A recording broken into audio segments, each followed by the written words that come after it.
মাছে ভাতে বাঙালি, তাই না? হ্যাঁ, প্রিয় দর্শক, আজকে আমরা মাছ রান্না করব। তো প্রতিদিন একভাবে মাছ খেতে খেতে কিন্তু ভালো লাগে না, মুখের তৃপ্তিও আসে না। তাই মুখের স্বাদ এবং তৃপ্তি দুটোটাই ফিরিয়ে আনার জন্য একটু ভিন্নতা খাবারে তো আসতেই পারে।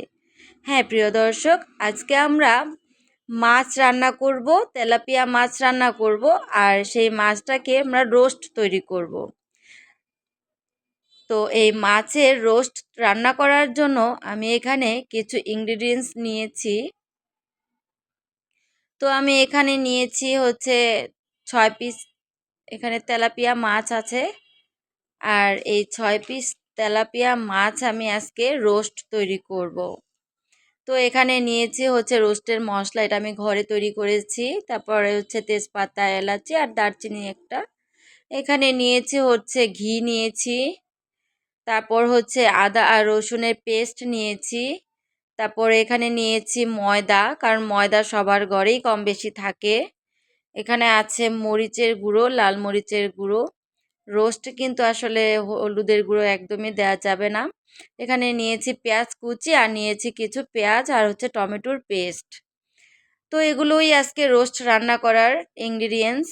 তো তেমন কিছু লাগে না আসলে রোস্ট রান্না করার জন্য। হাতের কাছে যা থাকে আর কি রান্না করে তা দিয়েই কিন্তু খুব সুন্দরভাবে করা যায়। তো এখানে রোস্ট রান্না করার জন্য মাছের মধ্যে এখন মশলা মাখানোর পালা। প্রথমেই দিয়ে দিলাম স্বাদ মতো লবণ আর হচ্ছে লাল মরিচের গুঁড়ো দিয়ে মাখিয়ে নিয়েছি।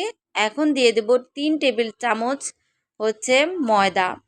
আর অবশ্যই এখানে ময়দা দিয়ে ভাজতে হবে, তাহলে মাছটা কিন্তু ভাঙবেও না, আর খেতেও ভালো লাগবে, আর খুব ক্রিস্পি হবে, একদমই মুচমুচে হবে।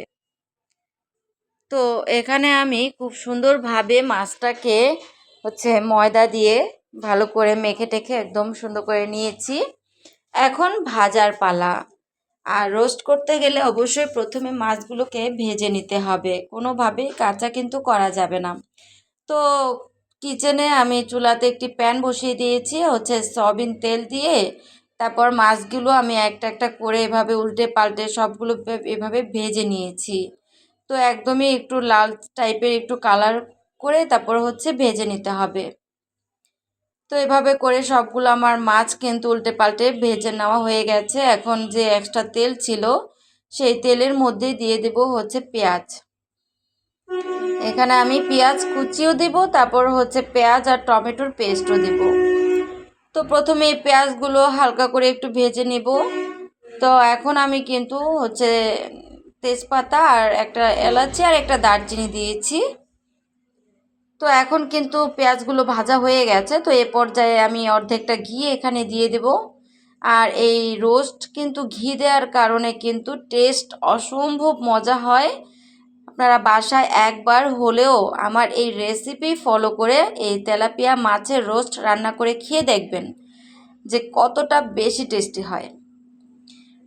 তো এখানে কিন্তু আমি ওই হচ্ছে এগুলো ভাজার পরে, মানে পেঁয়াজগুলো ভাজার পরে দিয়ে দিয়েছি পেঁয়াজ আর হচ্ছে টমেটোর পেস্ট দিয়ে, সেগুলোকেও আমি ভালো করে তেলের সাথে ভেজে নিয়েছি।